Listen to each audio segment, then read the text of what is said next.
Good evening, I'm Dr. Doom. Well, with declining vehicle sales, a weakening rand and contracting GDP and manufacturing numbers that come from 2009, the platinum sector, of course, on strike. Is it holding South Africa's economy to ransom after 19 weeks? It's the longest running strike in South African history and certainly the most devastating in a generation. This is Tonight. I'm Bruce Whitfield, and tonight we get our tame economists to give us some workable solutions. Joining me, Investment Solutions Chief Strategist Chris Hart and economist Mike Schüssler. I hope you don't mind the label of tame economist, but neither of you has hit me yet.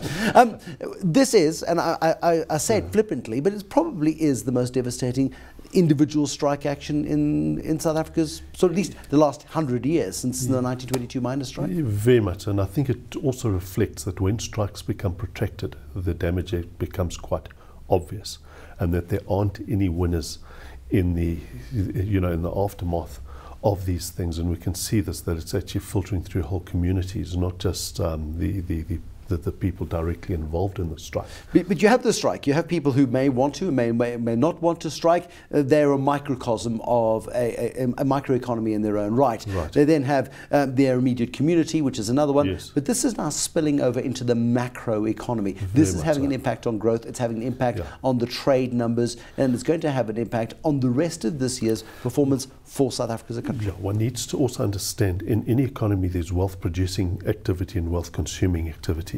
Things like education, health, policing needs the wealth producing sectors to actually generate the resources to actually have those services functions. And so what's happening is that the start of our value chain in this economy has actually been restricted, and that's filtering through into our manufacturing. That's then filtering through, and in the last numbers you saw a bit of growth, but weaknesses really across the board, but a bit of growth there. That's still got to filter through fully and properly. So we're not going to see in terms of leads and lags, the full effects of this. Even if they went back to work tomorrow, we'll still be feeling the effects of this in the third and maybe even fourth quarter. Mike Schüssler, could you afford to give up work, give up your income in its entirety for 19 weeks? No. At the moment, we're at 36.5% of the year's salary that these guys have lost. But, it's not just the 70,000 people on strike. There's 55,000 other employees at these mines, many of whom are contractors, are getting no money. Others are just not making their variable bonuses. Others have been enforced on leave. You've got suppliers. The Department of Mineral Affairs says to us that for every miner, you've got 1.6 suppliers, either of services or goods. They're certainly feeling it. The longer this goes on, as Chris has said, it affects more and more of your manufacturing, because now these guys are not buying at shops. So we're seeing it in places like motor vehicles. It's taking the confidence away. We're starting to see it in property sales. They're starting to flatten out again. So ultimately, we're seeing property. We're seeing cars. We're seeing probably durable other items will also start feeling that effect. So ultimately, this is going to have a very big impact on the economy. And we all know that the companies have already said that when these guys come back, they've all got to have medicals. They've got to have, and it's not 70,000, it's 125,000 people that have to go through a medical. They have to get the mine safe again. For them, it's going to take at least 3 months to get to 90% of production. And, that means in 3 months' time, we're still not at full production. We're at 90% of normal production, and we've got a long way to go. In real terms, though, I mean, if I've lost 36.5% of my income so far this year, I've also ignored an 8% increase that was offered to me at the beginning of the strike action, so that takes it to over 40. And you can add in all bits and pieces along the way. One then looks at the impact on the fiscus. One then looks at the ratings agencies. And Nhlanhla, the new finance minister this week in the Business Times, Chris Hart, was saying that, we're probably due for a downgrade, really. And that is so defeatist. It may be realistic, but it's quite defeatist. Yeah, we will. I think we're going to get a downgrade. But remember, the mining is really only a symptom of broader problems we've got in the economy as a whole. We've got a downturn in the economy with a widening current account deficit. Usually, wide current account deficits are associated with a boom. The recession basically comes at the bottom of the interest rate cycle. So we're getting the situation where the government may have to cut back expenditure and interest rates are going to have to go up into a recession, which is not the right way to to be it. You've just made my blood run cold. You've just said that word twice in 30 seconds. Yes. When the recession comes, I think roughly was the quote. Is it inevitable that we're headed for a recession? 2 quarters of I think it's more than contraction? 80% likely. I wrote a note for a client, and I really think that I'm falling on the side that we are in a recession already.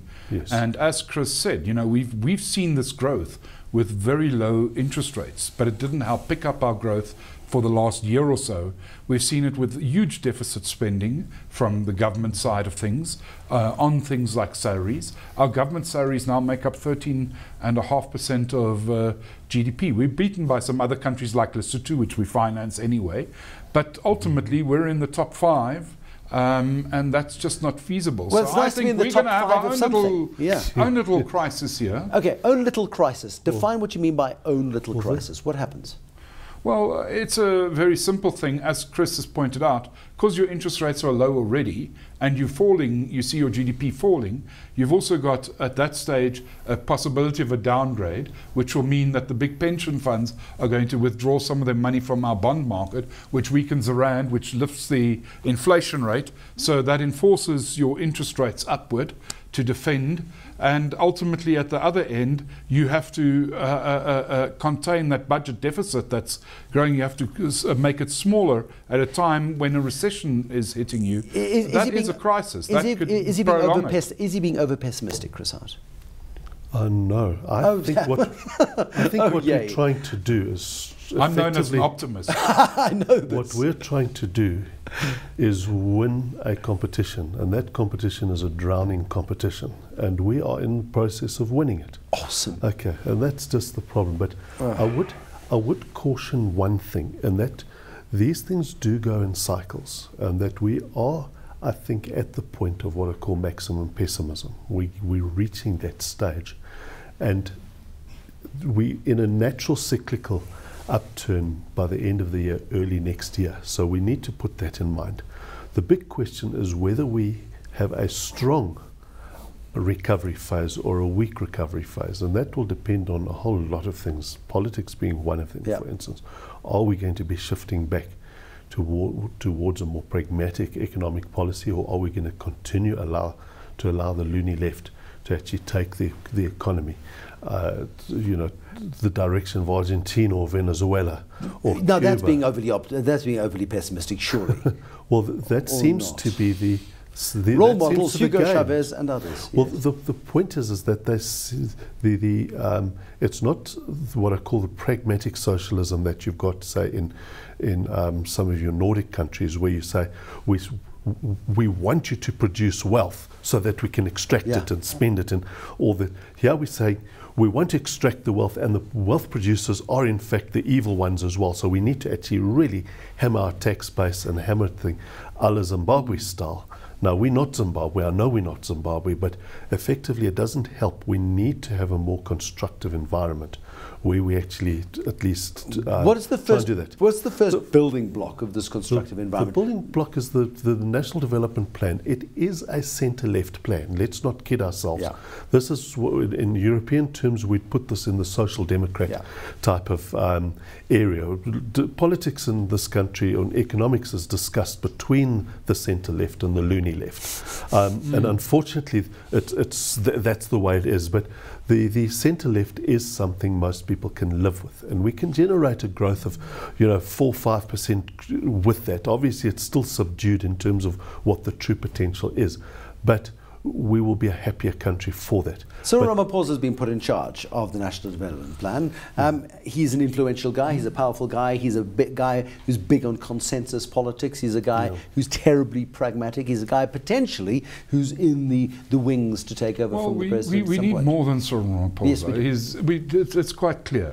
And what we need is we need a lot more love from government for the business community. Ultimately, we're not getting that. And I'm a small business guy. I don't have that much to do with the foreign guys. But in the last few years, I've seen a lot more smaller guys ask the question, should I be in South Africa? Shouldn't I be in Zambia? Shouldn't I be in Lesotho? Shouldn't I be in Mozambique? Shouldn't I be in Australia? And all those questions are coming up. And people are actively looking for opportunities elsewhere. And that's actually a frightening indictment, because you can say what you want, as Chris pointed out, you need that tax income. Absolutely. If you want to find out what really poverty is, chase all the taxpayers away. Yeah. You will find out what real proper poverty is. And in South Africa, the people that claim to be poor are people on strike who are actually part of the top 25% of income earners in this country. It's mad. The moment you come up with that argument, you get shouted down by trade unionists who call you evil, right-wing, the loony look, right. Our trade unions are so far to the left, okay, They're the loony that they've probably sold Karl Marx out. Yeah, I would, they would think Karl Marx is a seller, but I think The NDP is a Karl Marx type plan for them. You know, to the right. The challenge that I would have, and I've tried to apply my mind, is to understand: is there any bit of legislation in the last 5 or 6 years that had any remote business supportive or investment supportive dimension to it? And I don't think there was any.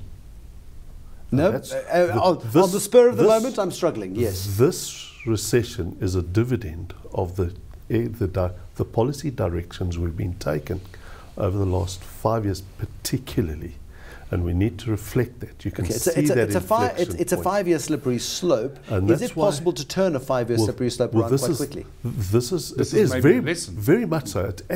You'll be amazed how quickly it is if you start to turn in the other direction. And we've got the test. We've got India and we've got South Africa. Yes. Right. Same election time. Let us see who's the winner. Already India is showing that they're the winners. Financial markets certainly doing better in terms of the Indian rupee, the stock markets, etc., in dollar terms, and bond markets, all of that.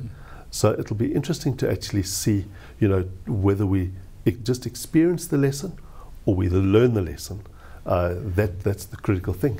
Can we learn the lesson, Mike? I mean, you've been in markets for a long time.